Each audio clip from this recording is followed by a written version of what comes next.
Hey Snowboard Addiction, Taevis here, and today I'm going to teach you one of the most fun tricks, a frontside 720.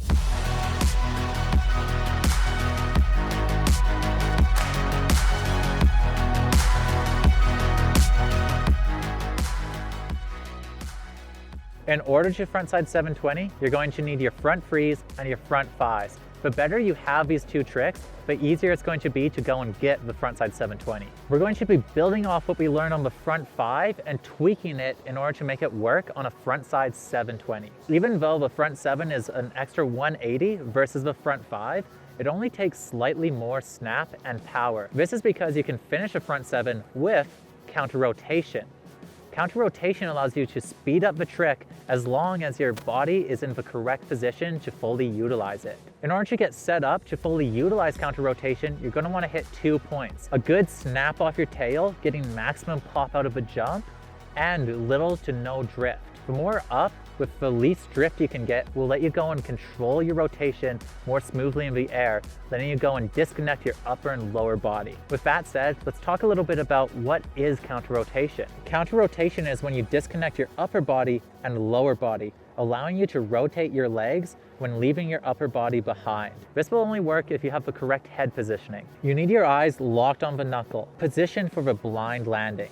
This rotates your head, allowing you to use counter rotation to have your lower body catch up to your head position, resulting in a fully rotated 720. Counter rotation, when it does speed up your rotation, it also kills your rotation momentum. This is why if you use counter rotation at 180 or 360, you won't be able to carry your spin momentum throughout the rest of the trick. That's why you only want to be using counter rotation for the last 180 of any spin. This slowdown effect can actually be utilized to our advantage because using counter rotation to speed up your spin while slowing it down will kill your momentum when you're still in the air. This makes it so you're going to be coming into the landing with less rotational force, resulting in an easier impact, allowing you to stay stacked and having a less chance of sliding out on landing. This is why if you can do a frontside 540 and fully finish the spin in a stacked position, it's easy to do a frontside 720 because then you can just use counter rotation for the last 180 and absolutely lace the front seven. That's why we call front seven a cheat trick, because you're putting in all the work for a front five, and if you take the time to do that work, the front seven will come very naturally to you. A great way to visualize a frontside 720 is imagine your front five combined with the spot of your front three, because you're going to want the same takeoff, the same powerful position as on a front five, and then locking your eyes on the knuckle and letting your body rotate past that point just like you would on a frontside 360. The hardest part of the front seven is the constant spot. A constant spot is when you go and lock your eyes on a point. For this instance, it will be the knuckle of the jump. And when you track that point with your eyes as your body rotates around it. You're trying to have as little head movement as possible while maintaining as constant of a rotation as you can. A common mistake you'll see on a front seven is the double spot. A double spot is when you rotate 360, spot the landing, and then whip your head around again to go and spot the landing. This has the massive downside of making you blind for a moment during a crucial part of your spin. A golden rule for snowboarding is that you can't spin without your head. That's why your head should always be leading your rotation. Your constant spot on a front seven is using the same principles as on a frontside 360, just to a larger extent. The most important part to executing it successfully is making sure that when you're coming out of the first 360, your head is leading the rotation, looking locked down on that knuckle, letting your body follow along. The best way to train this is on trampoline. On trampoline, you can fully replicate the feeling of locking your eyes at one point and rotating around it. We also make something called the Snowboard Addiction tramp boards, which just give you a more accurate snowboard feel, letting you figure out your spins with your stance and with your grabs. I'd highly recommend trying one out and getting access to a trampoline before trying a 720. It doesn't take a large jump to be able to do a frontside 720. This is because you can get a lot of rotation out of the first front free, and then you can use counter rotation for the last 180, giving you a lot of room to add rotational speed throughout the spin. I'd recommend 10 to 25 feet for your first front seven attempts. Because we are teaching you how to do it flat, I'd also recommend that the jump doesn't have too much kick, because you're going to need a very solid, smooth takeoff in order to generate the power needed for a frontside 720. What brings us into the takeoff. Your takeoff is the most important part of a frontside 720. On a front 7 takeoff, you need to make sure that you're getting a nice snap off your tail with full extension. You can go and scrub off the takeoff a little bit. I use a little bit of scrub myself, but you're aiming for as little as possible. Because if you start sliding too much sideways off of the takeoff, you're going to be missing your snap off your tail and missing a lot of power and rotational force that you can generate by being a little bit more patient. This is why the main thing I tell myself on any frontside spin is be patient coming into the takeoff. A patient, strong frontside takeoff is the base for every frontside spin, and it'll set you up to have the proper access and the proper force, allowing you to go and spot the knuckle and hold that rotation the whole way. If you're struggling with your frontside 720s, it's probably stemming from a flaw in the takeoff. So go and take the time and really get your takeoff dialed in on your front frees and front thighs. Because once you can get that strong snap off the tail, you'll be able to enter the vortex and just really fully enjoy the trick from that point on. There's a lot of little mistakes that can mess up your 720s, be it your spot, your takeoff, whatever. We can't possibly cover them all in this video, and that's why we made Addiction Plus. Addiction Plus is our online coaching program that lets us interact with you to improve your riding. The main 2 features we have for this are weekly live coaching and video analysis. I'm just going to talk about video analysis here because it's one of my favorite features. On it, you can submit a clip of your snowboarding and we'll go and break it down for you, spot what's working, where there's flaws in your form, and what to tweak. This is an amazing tool because it lets us take a trained eye, look at your snowboarding, and help teach you what's going wrong so you can go and correct that riding without going through the multi-year learning process that's sometimes needed to figure out these mistakes otherwise. And the best part is, Addiction Plus is super affordable. We purposely made it as affordable as possible so we can help as many riders as we can. If you're trying to up your riding this season, I highly recommend checking out Addiction Plus because it's really the best online coaching platform snowboarding has ever seen. And I mean it. It's really a great program. Check it out if you have the time. Sign up for the free trial. You have nothing to lose.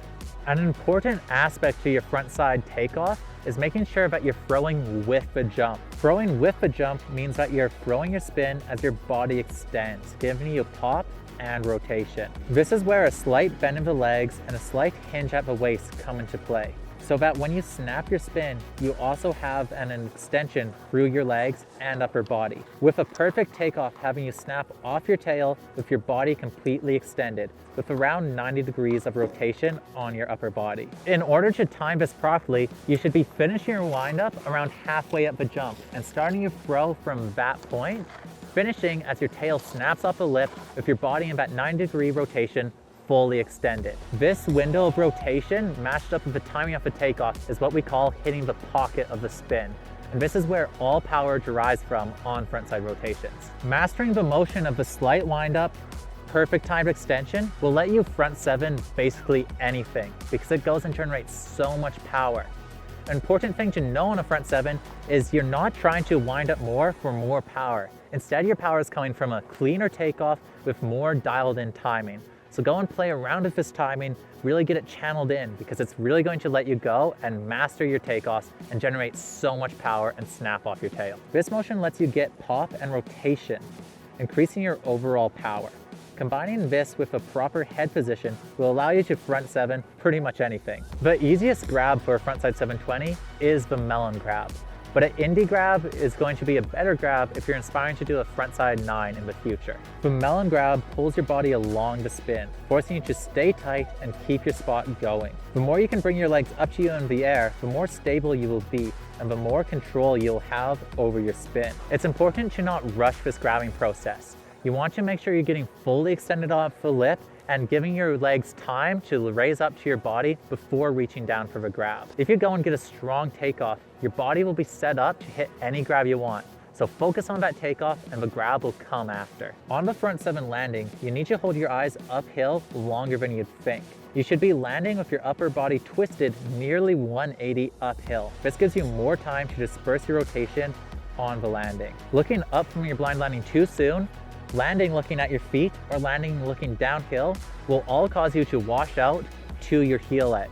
This is why we want to go and hold that blind landing longer than it feels comfortable to go and fully kill the rotation and give our upper body time to disperse it improve the landing, allowing us to hold our toe edge and ride away clean. In order to fully absorb the impact of landing, you're going to want to keep your body tall coming into it. This means you're not going to be doing the blind landing leaned over your foot, but instead keeping your body tall with your chin pointed downwards. This stacked position is what's going to let you absorb the takeoff and fully disperse for rotation. A textbook blind landing position has your upper body rotated 180 facing uphill, digging in your toe edge and having your whole body tall. By having this toe edge pressure with the blind landing position and the tall body posture, you'll be able to absorb the impact and disperse the rotational force, allowing you to hold your toe edge through the full landing.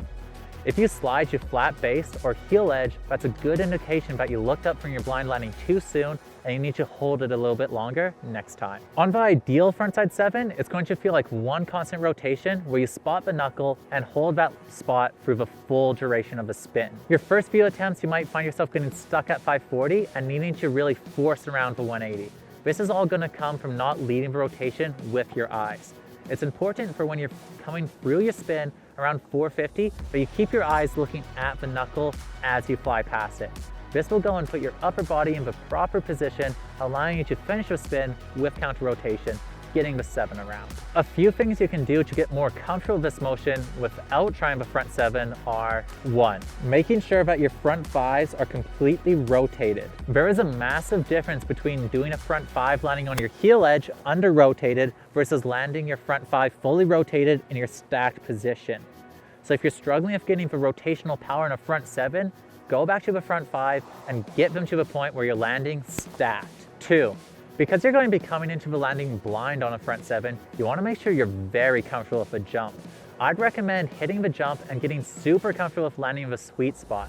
So when you drop in for a front 7, there doesn't need to be any doubt in your mind that you're not going to have the correct speed when hitting it. When you do a front 7, your point of spot is the knuckle of the jump. So if you're going and coming up short or going too deep, it can mess up your spotting point, making it harder to commit to the rotation. So take your time, get comfortable with the jump, and it's going to make the front 7 a lot easier. The last tip is trust yourself. If you can do a good 5, if you have a constant spot locked in on your front free, you're going to be able to do the front 7. There's a lot of ways to cheat a front 7 by adding counter rotation, speeding up the spin, scruffing it around. There's a bunch of possibilities. So as long as you go and set yourself up with a good takeoff and good head position, you'll be able to get this trick around.